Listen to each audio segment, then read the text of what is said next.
से बोलिए सद्गुरुदेव भगवान की जय।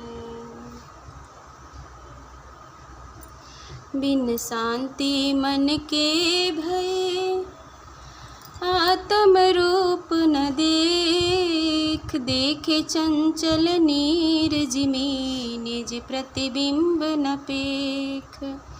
मन आशा जब ले रहे तब लगी बुद्धि मलिन, वास्तव रूप दर से नहीं जो मुख दर्पण लीन।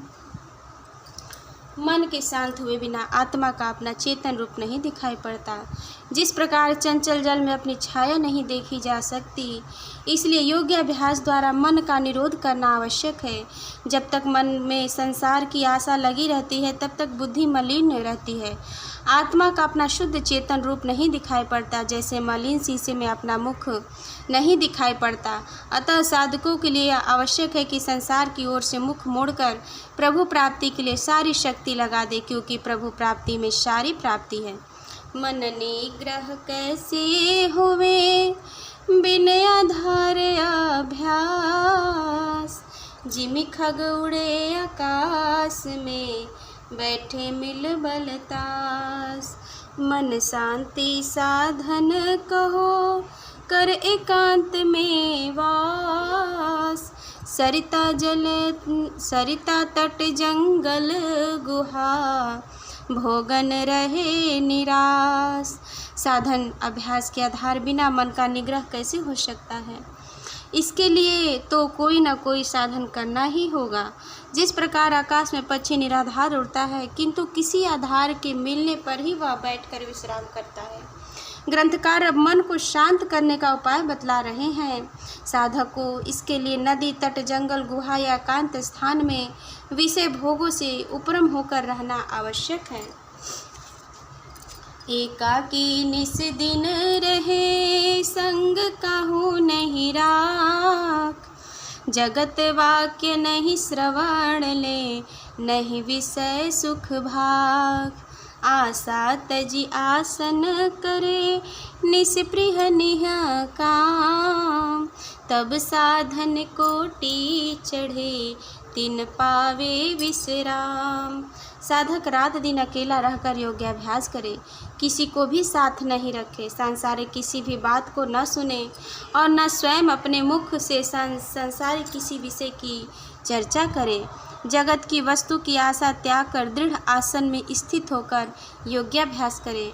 साधक इच्छा रहित होकर निष्काम भाव से भजन अभ्यास करे। प्रभु से प्रभु भक्ति के अतिरिक्त कोई भी कामना न रखे। इस प्रकार साधक साधन पथ पर अग्रसर होकर शाश्वत सुख शांति को उपलब्ध करता है।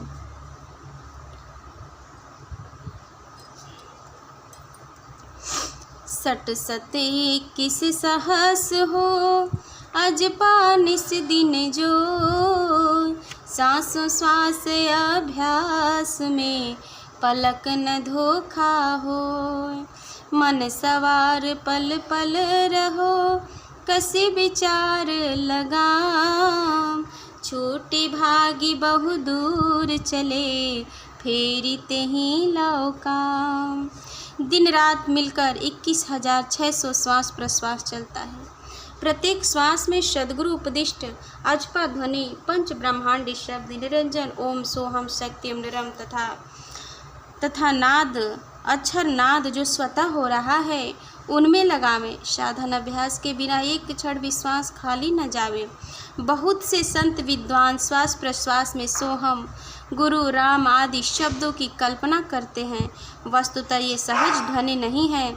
इन्हें अजपा नहीं कहा जा सकता, क्योंकि ये कल्पना पर आधारित है। अतः अजपा के सही बोध के लिए यह अति आवश्यक है कि वह अपने मन को प्रत्येक क्षण विचार रूपी लगाम से कसकर अपने नियंत्रण में रखें। नियंत्रण से मुक्त होकर मन बहुत दूर भाग चला जाता है। उसे पुनः लौटाकर गुरु लक्ष्य में नियोजित करें लगावें। निजाभ्यास ज्यों ज्यों बढ़े त्यों त्यों थिर मन होए, आत्मिक बल दिन दिन बढ़े, कृषित गात दुति होय। मधुर मधुर अनहद ध्वनि उठत सदा दिन रैन, सुनि मुनि उमगत प्रेम उरा, शांति वृद्धि चित चैन। साधक का योग्याभ्यास जैसे जैसे बढ़ता है वैसे वैसे मन स्थिर होने लगता है तथा आत्मबल उत्तरोत्तर प्रतिदिन बढ़ने लगता है। साधक का शरीर साधन काल में पतला हो जाता है, किंतु उसमें विशेष प्रकार की कांति एवं चमक दिखाई पड़ती है। रात दिन उसे मधुर अनहद ध्वनियाँ सुनाई पड़ती हैं, जिन्हें सुन सुनकर हृदय में प्रभु प्रेम उमड़ने लगता है। मन में शांति और चित्त में स्थिरता उत्पन्न होकर वृद्धिशील रहती है।